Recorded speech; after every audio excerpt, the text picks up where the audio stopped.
안녕하세요. 저는 곧 출산을 앞두고 아기를 만날 준비를 하며 설레는 하루하루를 보내고 있는 30대 여자입니다. 손바닥만한 아기 신발과 옷도 사고 좋은 엄마가 되기 위해서 육아책도 열심히 읽고 있어요. 사실 그동안 임신이 잘 되지 않아서 마음고생도 많이 했는데 그 모든 속상했던 일들이 다 아득한 꿈처럼 느껴질 정도로 요즘은 너무나 행복하답니다. 이게 다 저희 시어머님 덕분이에요. 이름만 불러도 눈물이 날 것만 같은 우리 어머님. 제게는 더없이 소중한 그분이 이 세상에 남기신 발자취가 점점 사라지는 것만 같아서 오늘 이렇게 사연을 보내게 되었습니다. 많은 분들께서 저와 함께 아름다웠던 그 분을 기억해 주셨으면 하는 바람에서요. 그럼 지금부터 저와 어머님의 이야기를 시작해 보도록 하겠습니다. 저희 부모님께서는 젊은 시절 미술을 공부하러 프랑스에 유학을 가셨다가 만나셨다고 해요. 외로운 타국 생활을 하다가 같은 한국인을 만났기 때문이었을까요? 두 분은 급속도로 가까워지셨고 저를 낳으셨습니다. 우리 세 가족은 함께 행복한 시간들을 보냈습니다. 여느 가족들이 그런 것처럼 봄이면 샌드위치를 싸서 같이 소풍도 가고 셋이서 손을 잡고 놀이동산도 갔습니다. 그러나 행복은 오래가지 않았어요. 예술가 특유의 자유로운 영혼을 가지고 계셨던 엄마는 어느 날부터인가 잘 웃지 않기 시작하셨습니다. 그러던 어느 날 더 이상 이렇게 얽매이는 생활을 하기 싫어졌다는 쪽지 하나만 남겨두고 아빠와 저를 떠나셨어요. 저는 그때 고작 5살이었죠. 아빠는 많이 우셨고 얼마간 방황도 하셨지만 감사하게도 저를 위해 힘든 시간을 버텨내 주셨어요. 엄마가 없는 목까지 아빠는 최선을 다해 저를 사랑으로 보살피셨습니다.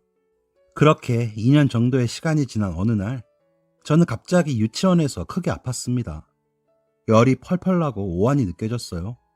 당시 아빠는 길에서 사람들의 초상화를 그려주고 돈을 받는 일을 하고 계셨는데 그래서 그랬는지 쉽게 연락이 닿지 않았고 하는 수 없이 유치원 선생님들이 저를 데리고 병원으로 가셨습니다. 나중에 연락을 받으신 아빠는 급히 병원으로 달려오셨죠. 미애야, 우리 미애. 미안해. 아빠가 너무 늦게 왔지? 괜찮아? 병원에 도착하신 아빠는 열이 나서 쌕쌕거리는 저를 보시며 눈물을 흘리셨습니다. 저는 힘없이 고개를 끄덕이며 아빠, 나 괜찮아 하고 대답했어요. 아빠는 그 순간 무엇인가를 결심한 듯 결연한 표정을 지으셨어요. 퇴원을 한 뒤 집에 오자 집안이 어수선했습니다. 못 보던 박스들도 가득했어요. 저는 의아해서 아빠, 이게 다 뭐야? 우리 이사가? 하고 물었죠. 그러자 아빠는 저를 보고 살짝 웃으시며 우리 한국에 갈 거야 하고 대답하셨어요. 저는 동그랗게 눈을 크게 뜨고 다시 물었죠. 한국? 그래, 한국. 한국에 가면 할아버지도 있고 할머니도 계시니까 우리 미애 더 행복하게 지낼 수 있을 거야. 그렇게 말씀하시는 아빠가 어쩐지 쓸쓸해 보이셨습니다. 그렇지만 분주하게 짐을 싸는 손을 멈추시지 않으셨죠. 그리고 얼마 뒤 저희는 비행기에 몸을 싣고 한국으로 오게 되었습니다. 아빠와 저는 먼저 할아버지의 집으로 향했습니다. 할아버지의 집을 처음 봤을 때 저는 고래 등만큼 커다란 집의 크기에 넋을 잃었습니다. 프랑스에서는 단칸방에서 생활했었거든요. 저는 입이 떡 벌어졌는데 그런 저와 달리 아빠는 계속 불편해 보이셨습니다. 그래도 저는 새로운 가족을 만나고 새로운 생활을 할 생각에 설렜죠. 할아버지 할머니께서 나를 예뻐해 주시려나 하는 기대도 했습니다. 그런데 할아버지와 할머니께서는 불쑥 나타난 저희를 반기지 않으셨습니다. 아빠와 꼭 닮은 얼굴을 한 할아버지는 저희를 보며 못마땅한 듯 혀를 끌끌 치셨습니다. 큰소리 치고 나가더니 겨우 이따위 걸 보여주려고 그랬던 기냐? 할아버지께서 불만이 가득 찬 목소리로 소리치시면 할머니께서는 여보 고정하세요. 아휴 정말 망신스러워서. 예, 나 같으면 창피해서 이 집 문턱 못 밟았다. 꼴 좋다. 아주 집안 꼴 좋아. 우리 민욱이 혼사길도 막히는 거 아닌가 몰라?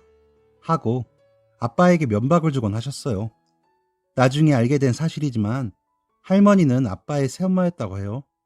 그래서 그런지 더 모질게 저희를 대하셨습니다.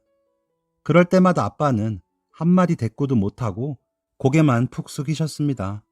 아빠는 할머니 앞에만 서면 작아지셨어요. 그런 아빠를 보면 저도 덩달아 작아지는 기분이었습니다.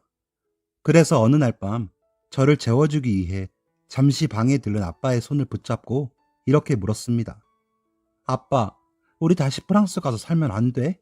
나는 할아버지 할머니 무서워. 그러자 아빠는 저를 토닥이시며 말씀하셨죠. 아빠가 예전에 할머니를 실망시켜서 그래. 할아버지랑 할머니가 위에 미워하시는 것 아니니까 너무 걱정하지 마. 이제부터는 여기가 우리 집인 거야. 저에게 하시는 말씀이시기도 했지만 지금 생각해보면 그 말은 아빠 자신을 다독이는 말 같기도 했어요. 아빠는 한국으로 돌아온 뒤 그렇게 좋아하셨던 그림 그리는 일도 더 이상 하지 못하셨습니다. 할아버지께서 반대하셨기 때문이었죠. 할아버지는 프랑스에서 가지고 온 아빠의 그림들을 바닥에 내동댕이 치며 소리치셨어요. 이따위 물감놀이 아직 미련이 남은 건 아니겠지? 너 잘 생각하거라. 오갈 데 없이 네 딸이랑 길거리에 나앉고 싶은 게 아니라면 내일부터 얌전히 회사에 나와. 그러자 옆에 계시던 할머니께서는 깜짝 놀라서 할아버지를 보며 이렇게 물으셨습니다. 여보, 승욱이 다시 회사에 부를 생각이세요? 할아버지가 그렇다고 하자 할머니는 안절부절하기 시작하셨습니다. 아니 그래도 외국에 간 게 벌써 몇 년 전이에요.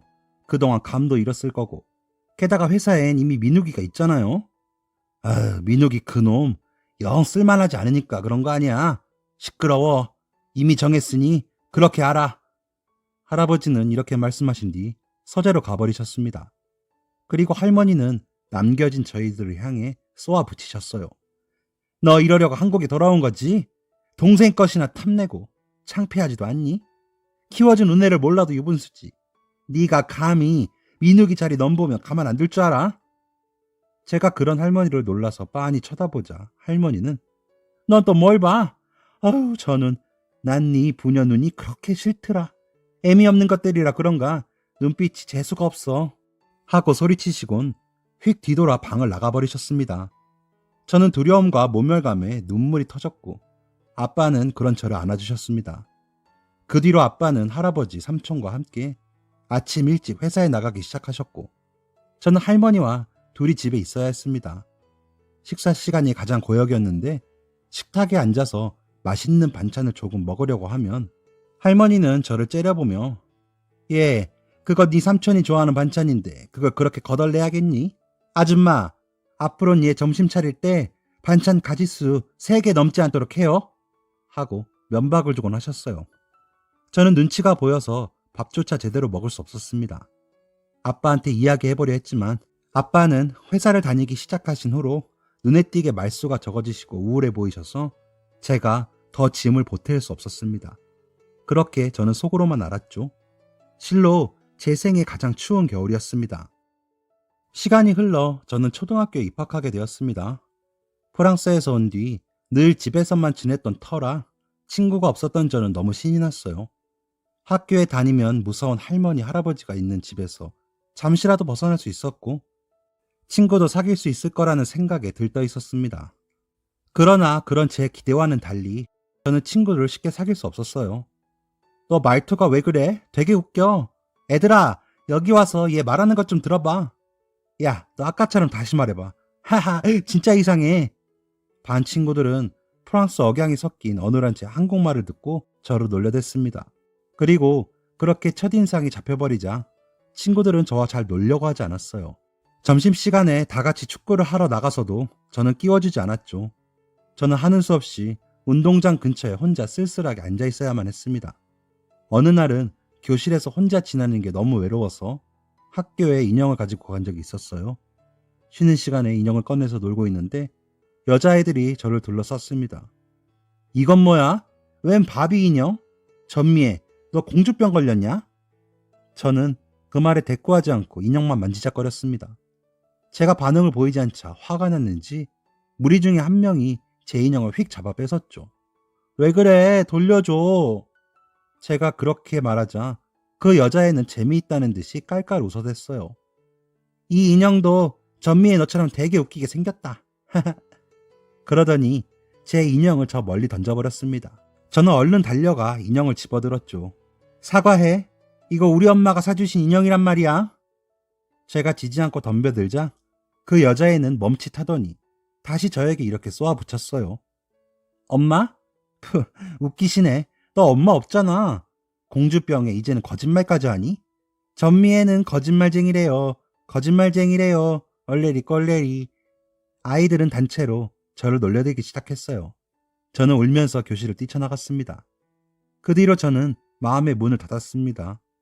마음 둘 곳도 없이 누구에게도 속마음을 털어놓지 못한 채 소심하고 겁이 많은 어른으로 자랐죠. 20대가 되고 저는 할아버지의 뜻에 따라 여대에 진학했습니다. 저 역시 아빠처럼 할아버지의 말씀대로 움직이고 할머니를 겁내하며 살고 있었어요. 대학교를 졸업할 즈음이 되자 할아버지는 제게 선을 보라고 하셨습니다. 집안에 법조인 한 명쯤은 있는 게 도움이 된다며 변호사와 선을 잡았다고 하시면서 말이죠. 20대 중반에 무슨 선인가 싶었지만 언제나 그랬듯이 저는 할아버지의 말씀을 거스를 수 없었고 그렇게 지금의 남편을 만나게 되었습니다. 그래, 어차피 내 맘대로 할 수 있는 일도 아닌데 될 대로 되라지 하는 마음으로 나간 자리였는데 생각보다 남편은 제 마음에 들었습니다. 아니, 사실 저는 남편을 보고 한눈에 반했죠. 다부진 눈매에 진중한 성격까지. 저는 남편이 너무 좋았습니다. 무엇보다 남편도 어린 나이에 아빠를 사고로 잃고 엄마와 단둘이 자랐기 때문인지 저희에게는 유대감이 느껴졌습니다.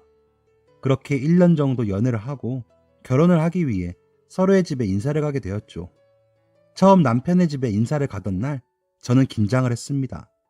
처음엔 엄마, 나중엔 할아버지와 할머니, 그리고 친구들에게까지 사랑받지 못해 내면이 못나진 나를 시어머님 되실 분께서 꿰뚫어보고 마음에 들지 않아 하시지 않을까 그런 걱정이 들었어요.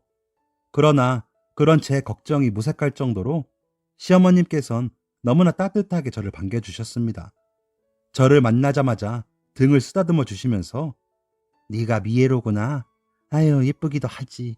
얼른 들어와. 맛있는 거 많이 차렸으니 식사부터 하자꾸나. 이렇게 말씀해 주셨어요. 저는 어머님의 환대에 어안이 벙벙한 채로 식탁에 가 앉았습니다. 저는 어렸을 때 맛있는 반찬을 집어먹으면 할머니께 밥을 축낸다고 혼이 나며 자랐기 때문인지 밑반찬들로만 손이 가는 버릇이 생겼는데 어머님께서는 그런 저를 보시더니 직접 맛있는 반찬들을 제 밥에 올려주셨습니다. 음식은 입맛에 맞니?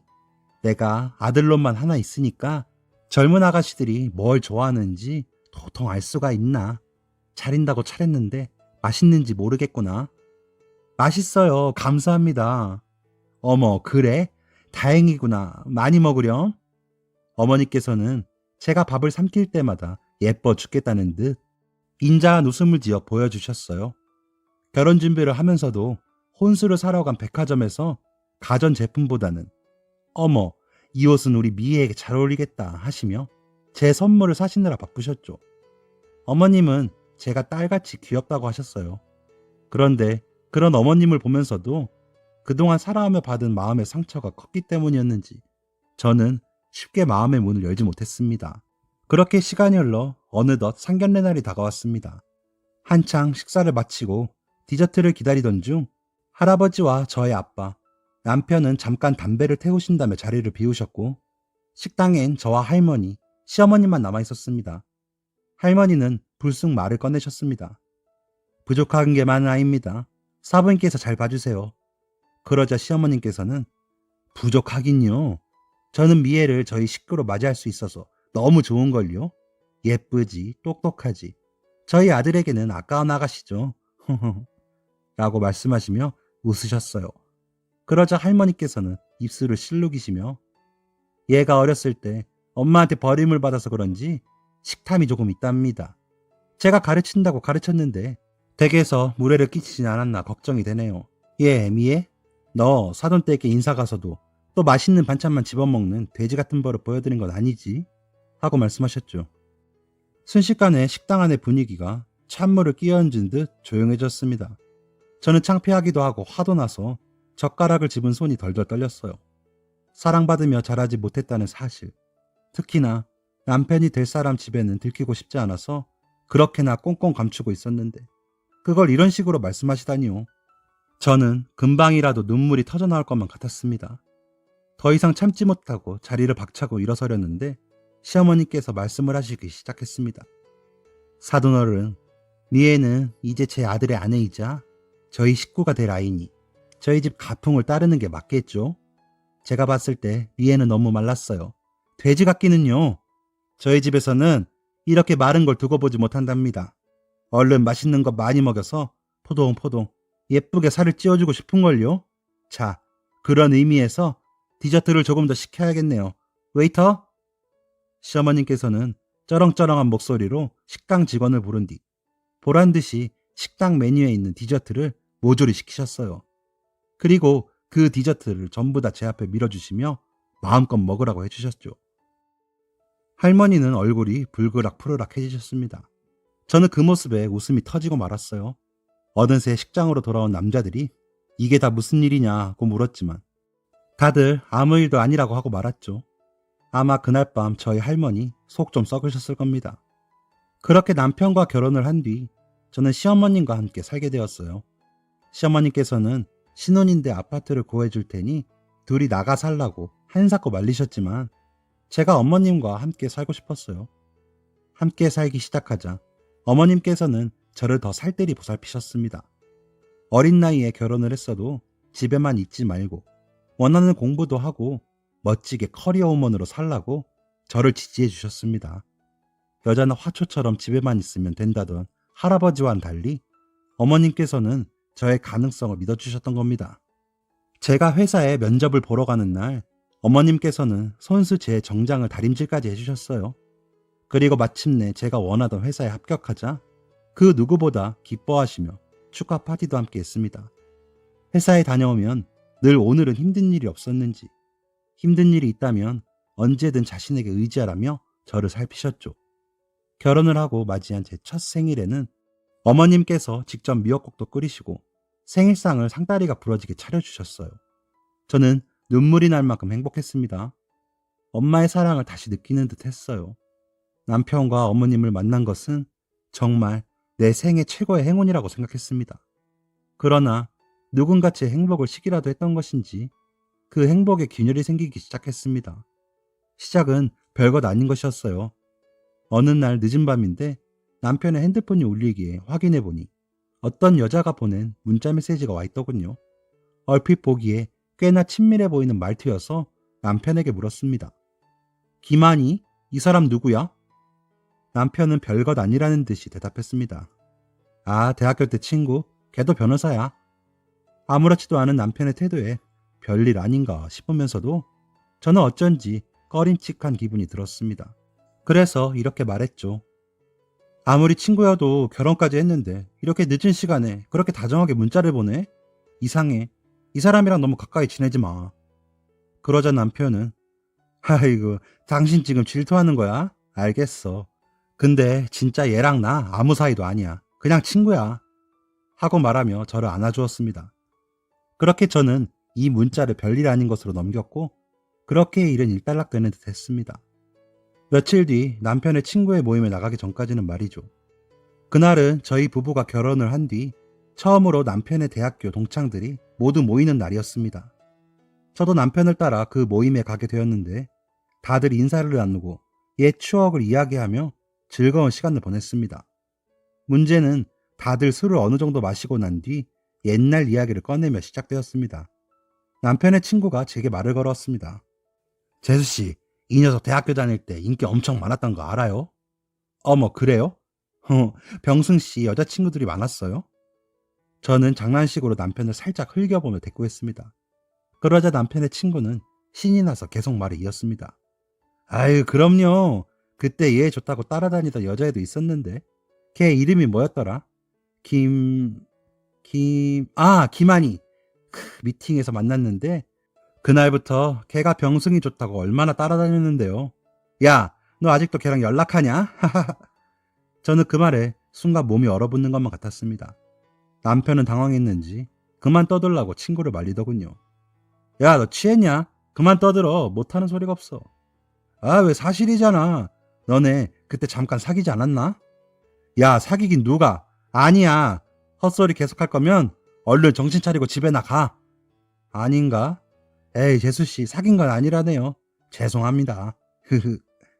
다들 낄낄거리고 웃는데 저 혼자만 웃을 수 없었어요. 어떻게 자리를 파했는지 기억도 안 날 만큼 정신없이 집으로 돌아와서 저는 남편에게 물었습니다. 아까 그 여자, 지난번에 밤에 당신한테 문자 보낸 그 여자 맞지? 뭐 친구? 그렇고 그런 사이였으면서 나한테 거짓말한 거야? 아유, 그런 거 아니야. 진짜 걔랑 나랑 아무 일도 없었어. 아, 이장훈 그 새끼. 진짜 입을 막아버리던가 해야지. 왜 애꿎이 장훈 씨 탓을 해? 당신이 거짓말한 거 얘기하고 있는 거잖아. 아이, 누가 거짓말을 했다고 그래. 아무 사이 아니라니까. 아무 사이도 아닌데 그 밤에 문자를 보내?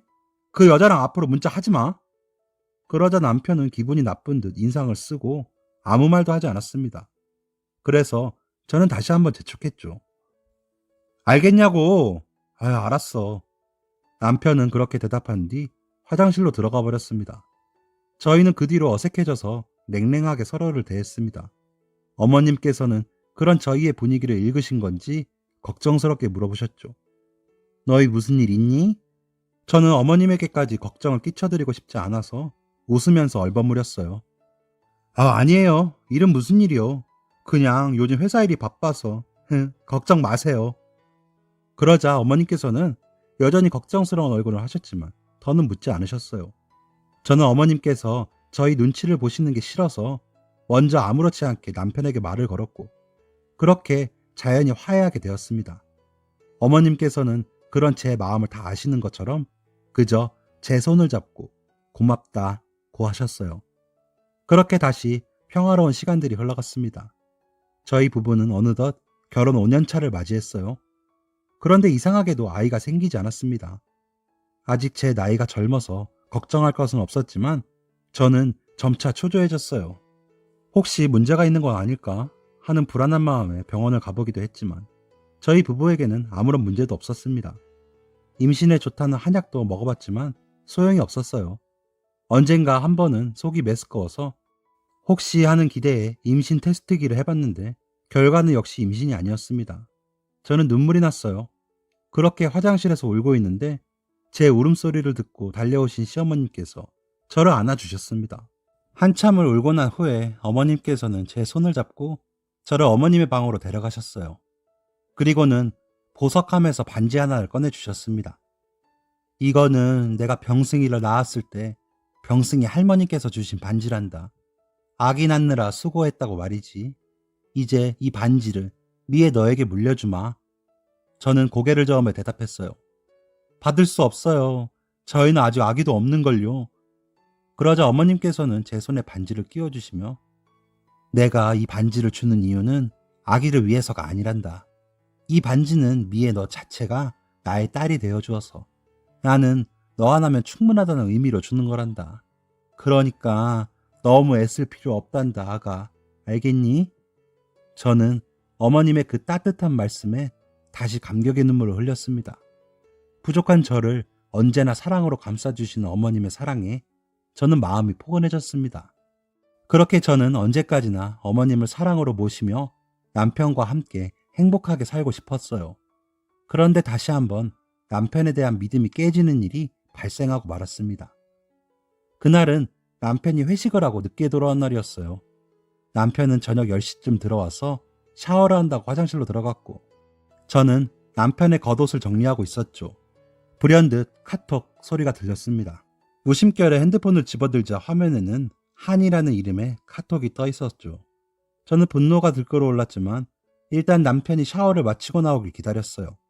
이윽고 남편은 수건으로 머리를 털며 화장실에서 나왔습니다. 그리고 굳은 얼굴에 저를 보며 왜 그러냐고 물었죠. 저는 남편의 핸드폰을 남편에게 내밀었습니다. 당신, 김한이 그 여자랑 문자 안 하기로 나랑 약속한 것 아니었어? 이 카톡은 뭐야? 나 몰래 계속 연락하고 있었던 거야? 남편은 흠칫 놀라더니 이렇게 대답했습니다. 아니, 당신이 문자하지 말랬지 카톡 하지 말란 건 아니었잖아. 저는 어처구니가 없어서 이렇게 반문했습니다. 뭐? 지금 그걸 말이라고 하는 거야? 문자를 하지 말라고 해서 카톡을 한 거라고? 아우, 친구라니까 어떻게 연락을 안 하냐고. 처음부터 당신 요구가 이상했던 거야. 그래서 지금 이 여자랑 계속 연락을 하겠다는 거야? 그럼 같은 변호사에 아는 친구들도 겹치는데 나더러 얘랑 어떻게 절연을 하라는 거야? 당신 의심병 있어? 뭐라고? 의심병? 당신 말 다 했어? 아니, 아직 다 못했어. 막말로 내가 기만이 얘랑 뭘 했다고 이래. 얘가 나를 좋아한다고 한들 나만 아니면 된 것 아니야? 난 얘랑 계속 연락할 거니까 그렇게 알아. 그때였습니다. 김병승, 너 이리 나와. 방문 앞에서 분노에 가득 찬 어머님의 목소리가 들려왔던 것이죠. 저희 부부는 깜짝 놀라서 얼른 방 밖으로 나갔어요. 어머님께서는 저희 둘을 앉혀놓고 어떻게 된 것인지 자초지종을 들으신 뒤 이렇게 말씀하셨습니다. 미안하구나 아가. 내가 자식을 잘못 키웠나 보다. 병승이 너 이 녀석. 기만이인지 뭔지 당장 그 애랑 연락 끊거라. 친구는 무슨. 아무리 친구가 소중해도 네 부인만큼 소중한 게야. 한 집안의 가장이라는 놈이 책임감이 그리도 없어? 어머님의 말씀이라면 끔뻑 죽는 남편은 조용히 고개를 끄덕였고 저는 제 편을 들어주신 어머님께 감사했습니다. 아무리 그래도 팔은 안으로 굽는다던데 어머님께서는 저 대신 남편을 나무라셨죠. 저는 남편에게 너무 화가 났지만 어머님을 보고 마음을 풀기로 했습니다. 그런데 남편은 방으로 돌아온 뒤 저를 싸늘하게 쳐다보며 이렇게 말했습니다. 당신 꼭 별것도 아닌 일을 이렇게 크게 만들어서 어머니 앞에서 나를 망신 줘야 했어? 당신한테 정말 실망이야. 자존심이 센 사람인 것은 알고 있었지만 그래도 지금 화낼 사람이 누구인데 적반하장으로 나오는 남편의 태도에 저는 어이가 없었습니다. 그래서 방금 어머님 앞에 화해한 것이 무색할 정도로 저희 부부는 다시 냉전에 들어갔습니다. 그렇게 한번 깊어진 감정의 골은 메워지지가 않았고 저는 남편에게 별거를 선언했습니다. 우리 생각할 시간을 좀 갖자. 남편은 그런 제 말에 놀란 듯 했지만 워낙 자존심이 센 사람이라 그런지 절 잡지는 않았어요. 그렇게 짐을 챙겨서 집을 나서는데 어머님께서 제 손을 잡고 말리셨습니다. 아이고 미애야, 밖에 날이 이렇게 찬데 어디를 간다는 게야. 저는 죄송하다는 인사를 남기고 어머님을 뿌리친 채 집을 나왔습니다. 뒤에서 미애야, 미애야 하고 저를 부르시는 어머님의 슬픈 목소리가 들렸지만 애써 무시했어요. 그렇게 한 달이라는 시간이 흘렀습니다. 그날은 올 겨울 들어 가장 춥다는 날이었어요. 퇴근하고 부랴부랴 집에 돌아오는 길이었는데 저희 집 앞에 어머님께서 쭈그려 앉아 기다리고 계셨습니다. 너무 놀라서 얼른 달려가 보니 어머님은 꽁꽁 얼어 계셨어요. 어머님, 어떻게 된 거예요? 저 기다리신 거예요?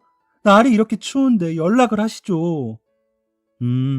너무 보고 싶고 걱정이 되어서 잠깐 얼굴만 보고 간다는 게 어머니 괜찮으세요? 일단 우리 병원부터 가요. 아니야. 나 괜찮아. 어머님! 그 말을 끝으로 어머님은 기절하셨어요. 정신없이 어머님을 모시고 병원에 가자 의사는 이렇게 말했습니다. 원래 몸이 약하신데 한동안 극심한 스트레스를 받으신 것 같네요. 폐렴 증상도 보이고요. 일단 정밀검사 받아봐야 하니까 일주일 정도는 입원을 하셔야 합니다. 저는 너무 죄송해서 눈물이 흘렀습니다. 겨우 제까지 게 뭐길래 어머님께서는 이렇게 추운 날 저를 기다리신 걸까요? 제가 우는 소리에 눈을 뜨신 어머님께서는 제 손을 잡아주셨습니다. 울지 마, 미애야. 나 괜찮으니까. 그래도 이렇게 얼굴 보니 좋구나. 그동안 어찌나 보고 싶었던지 미안하구나. 늙은이가 패나 끼치고. 그러더니 주머니에서 주섬주섬 무엇인가를 꺼내시더니 제 손에 쥐어주셨습니다. 손을 펴보니 지난번에 어머님께서 제게 주신 반지가 있더군요. 이걸 두고 갔더구나. 미애야, 병승이랑 헤어지게 되더라도 너는 엄마 딸인데 이건 엄마 마음이니까 가지고 있으렴. 저는 그 말에 하염없이 눈물만 흘렸습니다. 그때 병실 문이 열리고 남편이 달려 들어왔습니다. 참으로 오랜만에 보는 얼굴이었죠. 이윽고 어머님께서는 링거를 맞고 안정을 찾으셨고 저희 부부는 병실 밖으로 나와 이야기를 나누었습니다. 오랜만이네. 그러게. 남편은 한참 말이 없다가 저를 보며 입을 뗐습니다. 미안해. 내가 못나게 군 것 알면서도 자존심에 인정하기가 싫었나 봐. 당신 그렇게 보내고 나서 매일 술만 마시고 많이 힘들었어. 어머니께서도 당신 많이 그리워하셨고, 염치 없지만 다시 돌아와 주면 안 될까? 그렇게 쉽게 생각할 일이 아니잖아. 우리는 이미 신뢰에 금이 갔고, 앞으로 당신한테 잘할게. 기만이 걔도 다시는 연락하지 말라고 이미 얘기해뒀어.